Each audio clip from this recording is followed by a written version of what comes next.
What's up, YouTube? Welcome to Cyhadow, where we talk all things anime, comics, and everything in between.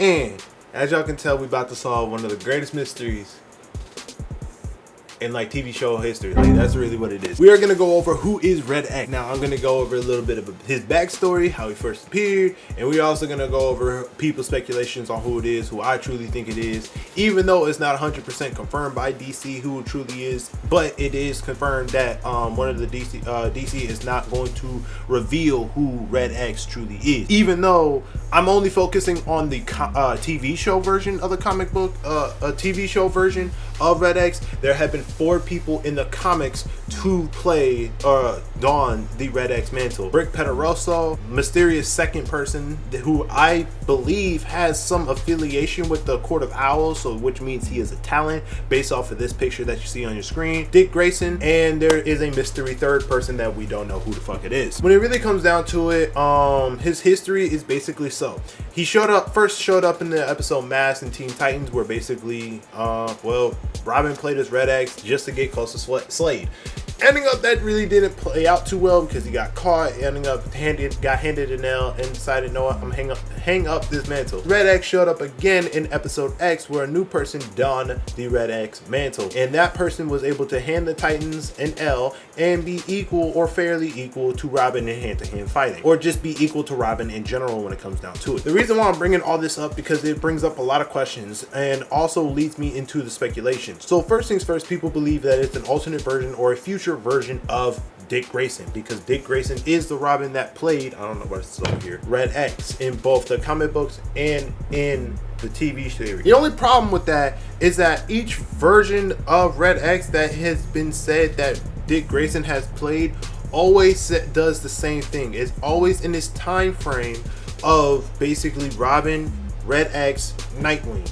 Right now, granted, here's the problem with that. In the comics, it is stated during the Teen Titans Academy and Future State Teen Titans issue #1, Dick Grayson Robin became Red X to get close to Slade and failed. And then a new person took up the Red X mantle. It is never stated that Future State Robin, because it wouldn't make sense for it to be a future version of Robin, because there's no instances when it comes to comic books saying, hey, Robin went back in time, stole the Red X suit to become Red X again. Stupid. It makes no sense, especially when we look at it, like I said before, in the comic book specifically, due to this suit here, it makes it very similar to a Talon suit. That's just me though. When we look at it from a real standpoint, other people speculate that it's Jason Todd, but it makes no sense for it to be Jason Todd because this is the Teen Titans. So therefore, most likely, I would say Dick Grayson got to be around that 14 to 18 age range. I wouldn't really say 13 because I feel like that's when he was with Batman for a while. So I'd say he got to be between 14 and 18 when he was actually in Jump City, basically being a part of the Titans. Now, which leads me into my other speculation, actually not really speculation, point. Jason Todd either was still on the streets or basically becoming Robin at that moment in time when basically Dick Grayson went off to Jump City. So which means that if it is Jason Todd, it has to be a future version of Jason Todd that came back in time to basically fight and steal the Red X suit.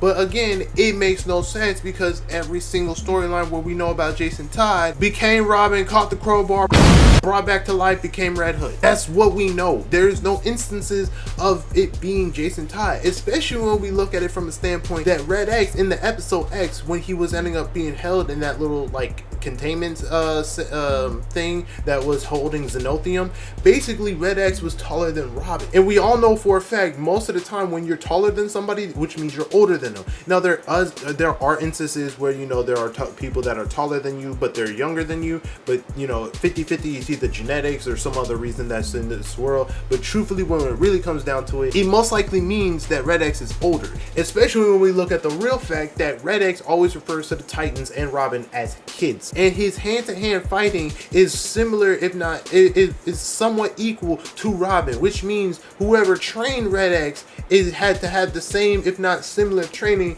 that Robin had, and Robin was trained by Batman. So who has a similar fighting style and also good enough tactician to have basically train somebody to be equal to Robin? Slade. Now I know some of y'all thinking that makes sense, like in the in the TV show. Slade didn't have his son, he didn't, whatever. But we have to think about it like this, which leads me to my theory on who he is. The second Red X is Ravager, aka Grant Wilson. I know some of y'all are looking at me crazy and I'm like, yo, this makes no sense. He was never in the TV show. It was never hinted at him. Yes and no. Let me explain. In the comic books, Ravager, aka Grant Wilson, basically took up the contract to basically eliminate the Titans or actually bring them into the Judas Contract storyline. He failed, Deathstroke took it up. We know this, right? Hive hired Grant Wilson to do that, but he didn't. But, in the TV show, he didn't. But it is possible because Hive and Slade had, I wouldn't say an agreement, but they were kind of had some alignments with each other. And if Hive was in the TV show and Slade was also in the TV show, it means that somebody must have fucked up in the beginning and he's back to take his somewhat of a revenge but have a new mantle, which leads me to Ravager. So most likely I believe Ravager is Red X because we have to look at it. He's able to take on the Titans, he's able to be equal or fairly equal to Robin, and therefore just the way he just is, it just makes a lot more sense for him to be Red X. Now, another thing we really have to look at is the main thing. Deathstroke in a kid's show didn't really sit too well with the creators, so they changed his name to Slade instead. So I'm pretty sure Ravager wouldn't really flow with the TV show.